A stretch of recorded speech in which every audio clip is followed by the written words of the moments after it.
And welcome back to Forterra Stadium here in Clarksville, Tennessee. This is the Trailblazer postgame show. Utah Tech losing to Austin Peay 42-10. Trailblazers now 0-1 in the United Athletic Conference. And Austin Peay, after losing to Abilene Christian last week, they improved to 1-1 in the conference play. We're waiting for head coach Lance Anderson to join us. He'll join us shortly after talking to his team in the locker room. Well, let's get you acquainted with the stats. First of all, 42-10 is the final. Utah Tech with total offense of 237 yards for the game, 492 yards of total offense for Austin Peay. Trailblazers with only 94 yards rushing on 33 carries, and Austin Peay 37 carries for 253 yards of rushing. That's something the Trailblazers were afraid of, that they were going to use their speed and run away from them, and that they did. Trailblazer turned it over once on a fumble on a kickoff return. That's the only turnover that we've had in this game. Third down conversions, Utah Tech 5 for 15, and Austin Peay 8 for 12. Reggie Graff led the Trailblazers on the ground, 16 carries, 43 yards net, sacked 3 times. Most sacks the offensive line has given up this year in one game. Asa Chapman, 10 carries, 27 yards. Chris Street, 5 for 17. Kona Crowell came in 2 for 8, including a 2-yard touchdown in the fourth quarter. Reggie Graff was 16 of 27, 143 yards. As we mentioned, he was sacked 3 times. Receiving, Asa Chapman had 4 for 17. Eric Olson, 3 for 46. Eggett and Daniel Thomason each with 2 apiece. For Austin Peay, their leading rusher was Chris Parson, the quarterback. They knew he was dynamic. He's built like a running back, plays like a running back with a ball in his hands. 11 carries, 91 yards. He was also 18 for 25, only 7 incompletions, 3 touchdowns, only sacked once. Trailblazers' 14th sack of the year. He threw for 204 yards. So Trailblazers fell behind early 14-0. And then in the second quarter, it was right before the end of the first half, it was 21-0. And then towards the end of the second quarter, Ilya Uvaidov with a 31-yard field goal. And right after that, in the final minute, Austin Peay came back and scored another touchdown, 28-3 at that point. They scored 2 more times. One in the third, one in the fourth to go up 42-3 before Trailblazers finally got in the end zone with 5:08 remaining in the fourth quarter. Kona Crowell, a 2-yard touchdown run, and that's where we stand. 42-10 is your final. Utah Tech will now head home and then get ready for Central Arkansas.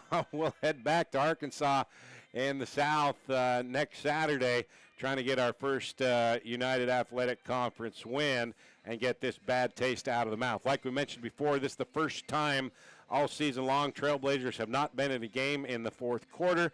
I'm sure Lance Anderson will talk about that, and he's disappointed that not able to get that done like they have in the past. So we'll see what kind of adjustments they make, and we'll have head coach Lance Anderson coming up. I'll take a break. Head coach when we come back.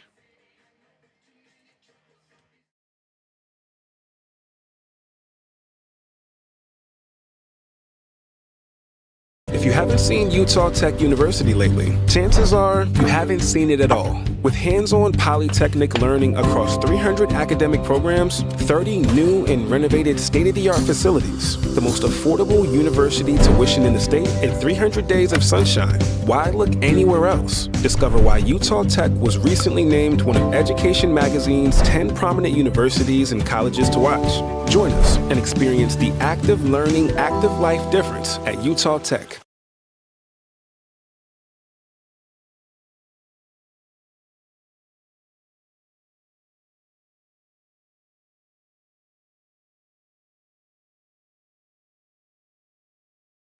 All right, back here in Clarksville, Tennessee, 42-10 the final. Trailblazers 0-1 now in the United Athletic Conference. Rod Zundel here with the head coach, Lance Anderson. All right, Coach, I'm sure it's got to be a disappointment that you weren't in this game like you had been the previous 4. Yep, certainly was.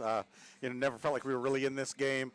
Fought hard early for those first few drives, but it wasn't really a game after that. So we talked about it all through the week that you knew this team was fast, Austin Peay, and you were concerned about getting them in open spaces and not making the tackles, and that seemed to all come true today. It really did. We knew they would be a physical football team, a very athletic football team, and we did not match up well today. All right, so what did you tell your team in the locker room? The big thing for us, and I don't want to make excuses at all. I don't feel like it is. Today was definitely a lack of preparation or poor preparation on our part. I mean, to start with, we lose a day of practice every week because of APR penalties. This past week, we couldn't practice one day because of the lightning. And then on Tuesday, we have a below-average practice. So when you practice twice a week and one of those practices aren't good, these are the results you get. This is a physical football game. You have to tackle. You have to block people. And when we're not getting the preparation to do that, this is exactly what football looks like on Saturday. So what do you want to see from your team, and what do you expect to see them when you come back to practice Tuesday? We talked about whatever opportunities we get to practice, we cannot waste those. We have to be physical. We have to give great effort. We have to practice hard. We have to make it look just like game day if we want to get better.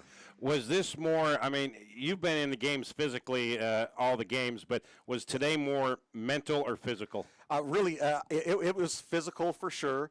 I think that was a big part of the game. You saw defensively, we really struggled tackling. We struggled getting off blocks. Offensively, we were not able to move people and sustain blocks. It was certainly, whether they're completely that much better than us physically, or it does go back to some of that poor preparation of not getting the opportunity to do it during the week. It's probably a combination of the two, in reality. Okay, as you go back home now, what's the one thing that you want to get across to your team when you get back on practice that you have to get to them and that you want to see from them? Great effort. Great effort, great, physicality. That's what we really got to get back to doing. That's what helped us beat Northern Iowa, and that's where we really felt short today. So we need to get back, and you got to practice that way. That's the only way you're going to get it done. As high and as emotionally high as you felt last week, and now a disappointing performance. I mean, there's no reason to sugarcoat it. It's not what you wanted to see, but it's still one game. Other than Tarleton, you don't expect someone to run the table, so you've still got your goals right in front of you. Yeah, we sure do, and that's why we got to go to the South for another game next week, so we got to have a great week of preparation. And, again, what I'm looking for is for us to compete like we did those first 4 weeks, have a chance to be in the game, game in the fourth quarter, find a way to finish, where today we physically did not match up, and we were not – we were not in this game. Central Arkansas next Saturday. Again, you got to make another long trip, but they're going to have some revenge on the mind because you beat them at your place last year when they were ranked 9th in the country. Yeah, I mean, I know it's going to be another tough game. I mean, it's never easy going on the road, but just physically, we need to play harder, than what we did today, and fight and find a way to just be in the game. Okay. I got faith in your guys. I like this group, and I think they can come together. Yep. They'll bounce back. Okay. All right. We'll see what kind of positive attitude they have and fortitude that they have next week. Coach, let's get back home and sleep in our own beds and get ready for Central Arkansas next week. Sounds great. All right. That's head coach Lance Anderson. We'll be back to put a wrap on this game. Once again, 42-10, your final. Austin Peay with the win. If you haven't seen Utah Tech University lately, chances are you haven't seen it at all. With hands-on polytechnic learning across 300 academic programs, 30 new and renovated state-of-the-art facilities, the most affordable university tuition in the state, and 300 days of sunshine. Why look anywhere else? Discover why Utah Tech was recently named one of Education Magazine's 10 prominent universities and colleges to watch. Join us and experience the active learning, active life difference at Utah Tech. All right, back here in Clarksville, Tennessee to wrap this up. Just heard from Coach Anderson. Obviously, he's disappointed with the way they performed, and we'll see how practice goes next week as we get ready for Central Arkansas. 3 o'clock kickoff, 2 o'clock Utah time pregame here on Trailblazer Sports Vision and the Fan. Don't forget that the Lance Anderson Coaches Show Tuesday night, 6 o'clock here on the Fan and Trailblazer Sports Vision. So that will do it. Trailblazers didn't get it done. They dropped to 0-1 in the United Athletic Conference. They'll try to get their first conference win next week at Central Arkansas. That will do it here in Clarksville, Tennessee. Thanks to Steve Johnson of Utah Tech Athletics and also Tara Atkin back at the studio. I'm Rod Zundel saying so long from Clarksville, Tennessee. Once again, the final. Utah Tech losing to Austin Peay 42-10. Have a great night, everybody. See ya.